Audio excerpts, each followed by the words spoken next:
திருப்பி காரைக்குடிக்கு வந்து வரணும் வர மாட்டாருன்னு அன்னைக்கு சொன்னேன். எனக்கு இந்த பிறந்த நாள் இறந்த நாள் இந்த அனுசரிக்கிற நாள் எனக்கு இன்ட்ரெஸ்டே கிடையாது.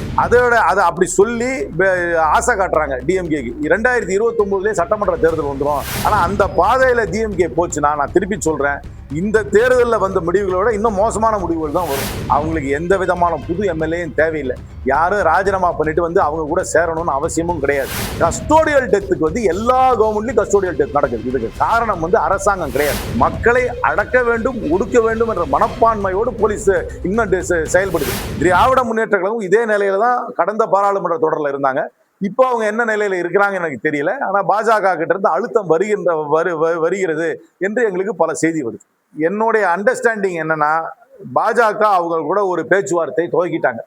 என்ன பேச்சுவார்த்தை துவக்கியிருக்காங்கன்னா, இதை நீங்க ஒத்துக்குங்க, அதுக்கப்புறம் நாங்க ஒரே நாடு ஒரே தேர்தல்ன்றதையும் நாங்க கொண்டு வந்துடுறோம், அதுக்கும் ஒத்துக்குங்க.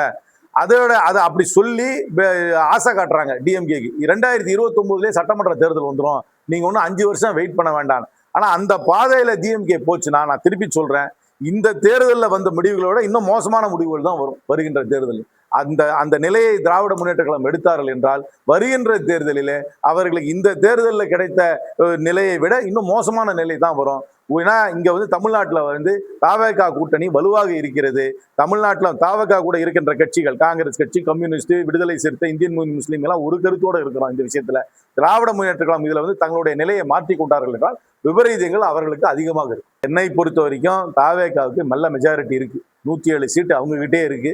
அதுக்கப்புறம் 4-5 கட்சி அவங்களுக்கு ஆதரவு கொடுத்துட்டாங்க. அதனால அவங்க கம்ஃபர்டபுளா 5 வருஷம் கவர்மெண்ட் நடத்தலாம். அவங்களுக்கு எந்த விதமான புது எம்எல்ஏயும் தேவையில்லை.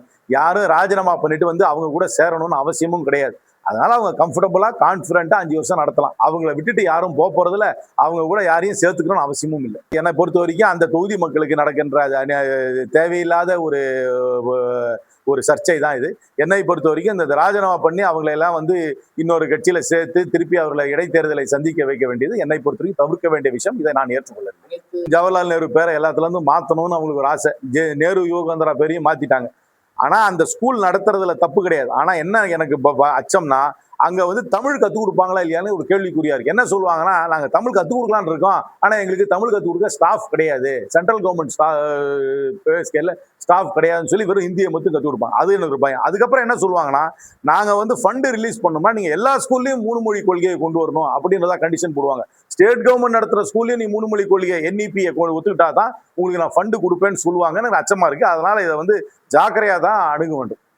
பொறுத்த வரைக்கும் தாவேகா ஒரு கொள்கை முடிவு எடுக்கணும். கூட்டணி கட்சிகள்ல இருந்து யாராவது எங்க கட்சிக்கு வந்து சேர்ந்தா நான் சேர்த்துக்க மாட்டோம். கடந்த முறை திராவிட முன்னேற்றங்களும் அந்த மாதிரி ஒரு கொள்கை முடிவு எடுத்தாங்க. கூட்டணியில் இருக்கிற கட்சியில இருந்து யாரு வந்தாலும் அவங்கள சேர்த்துக்கல. அந்த கொள்கை முடிவை என்னை பொறுத்த வரைக்கும் தாவேகாவும் அதோட தலைவர் முதல்வர் அவர்களும் ஒரு எடுக்க வேண்டும். எந்த கூட்டணி கட்சியில இருந்து யாராவது வந்து தன் கட்சியில வந்து சேர்ந்தாங்கன்னா நாங்க சேர்த்துக்க மாட்டோம்ன்ற பிரகடனம் செய்ய வேண்டும் என்று கேட்டுக்கொள்கிறேன். இதை வந்து கவர்மெண்ட் மேல வந்து பழி சொல்றது நான் ஏத்துக்க மாட்டேன். இது இந்த கவர்மெண்ட் மட்டும் இல்ல, கடந்த திராவிட முன்னேற்ற கழக கவர்மெண்ட்டும் இந்த மாதிரி சம்பவம் நடந்திருக்கு. அதுக்கு முன்னாடி இருந்த அதிமுக கவர்மெண்ட்டும் இந்த மாதிரி சம்பவம் நடந்திருக்கு. இது ஒரு சிஸ்டமிக் ப்ராப்ளம். மாணவர்கள் இன்னொரு குத்துறாங்கன்னா அது சமுதாய பிரச்சனை. அதை வந்து அரசாங்கம் மட்டும் தீர்க்க முடியாது. அதை இன்வெஸ்டிகேட் பண்ணலாம், தண்டனை வாங்கி கொடுக்கலாம். இதுவே ஒரு மாப் வயலன்ஸ், ஒரு ஆர்கனைஸ்ட் கிரைம், ஒரு மாஃபியா செய்யற குற்றம். இதுவே இல்லைன்னா ஒரு 2 கம்யூனிட்டிக்குள்ள ஒரு கலவரம் ஏற்படுது, அதுக்கு இன்டெலிஜென்ஸ் வந்துச்சு, அதை தடுக்கலன்னா காவல்துறையை கேட்கலாம். கஸ்டோடியல் டெத்துக்கு வந்து எல்லா கவர்மெண்ட்லயும் கஸ்டோடியல் டெத் நடக்குது. இதுக்கு காரணம் வந்து அரசாங்கம் கிடையாது. அரசாங்கத்திலிருந்து யாரும் வந்து ஆர்டர் போடல போலீஸ்க்கு அந்த குற்றவாளியை வந்து நீங்க சித்திரவதை பண்ணுங்க, அவங்களை அடிச்சு நீங்க விசாரணை பண்ணுங்கன்னா சொல்றதே கிடையாது. இது கலாச்சார பிரச்சனை, போலீஸ் கலாச்சார பிரச்சனை. இந்தியன் போலீஸ் என்பது ஆங்கிலேயரால் உருவாக்கப்பட்ட அமைப்பு. அது ஒரு கொலோனியல் மென்டாலிட்டியில் தான் இருக்காங்க. எதுக்காக ஆங்கிலேயர் காவல்துறையை உருவாக்குனாங்க?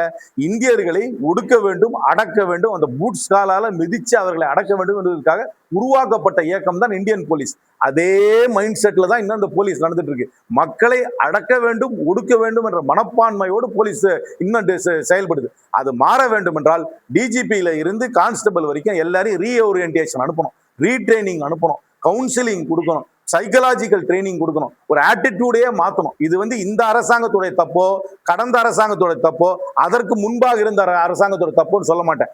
கற்பனை பண்றதுல வந்து தடையே கிடையாது. நம்மளுடைய அரசியல் சாசனத்திலையும் நம்மளுடைய சட்டத்திலையும் கற்பனைக்கு வந்து தடையே கிடையாது. யார் வேண்டுமானாலும் எப்படி வேண்டுமானாலும் கற்பனை பண்ணலாம். கற்பனை நன்றாக பண்ண வேண்டும், கலராக கனவு காணலாம், அவ்வளவுதான்.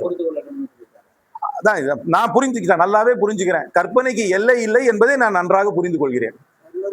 ரெண்டு நிலையும் ஒரே நிலையா இருக்கணும்னு அவசியம் கிடையாது. நாங்க எங்க மாநிலத்தோட உரிமையை சொல்லுவோம், அவங்க அவங்க மாநிலத்தோட உரிமையை சொல்லுவாங்க. ரெண்டுக்கும் முரண்பாடு இருந்தா காவேரி மேலாணையத்துக்கு போவோம். அந்த தீர்ப்பு யாருக்காவது திருப்தி இல்லைன்னா உச்சநீதிமன்றத்துக்கு போவோம். அதுக்கு தான் இந்த மெக்கானிசம்.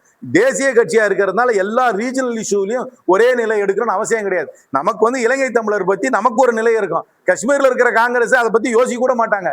காஷ்மீர்ல இருக்கிற காங்கிரஸ் அங்க இருக்கிற பிரச்சனை பத்தி ஒரு நிலை எடுப்பாங்க. இங்க இருக்கிற காங்கிரஸ் போய் கேட்டீங்கன்னா அவங்களுக்கு அதை பத்தி ஒன்றும் யோசனையே இருக்காது.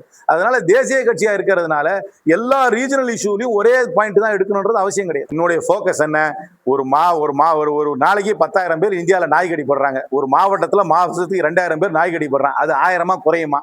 இந்த மாவட்டத்தில் மாசம் 30 ஆக்சிடென்ட் ஆகி இறந்து போறாங்க. டெய்லி ஒருத்தர் இறந்து போறாங்களா? இதெல்லாம் குறையுமா தான் நான் பாக்குறேன் ஒழிய இது இன்னைக்கு இது தமிழக நாளா, அது தமிழ்நாடு நாளா, இதெல்லாம் எனக்கு இன்ட்ரெஸ்டே கிடையாது. எனக்கு இந்த பிறந்த நாள் இறந்த நாள் இந்த அனுசரிக்கிற நாள் எனக்கு இன்ட்ரெஸ்டே கிடையாது.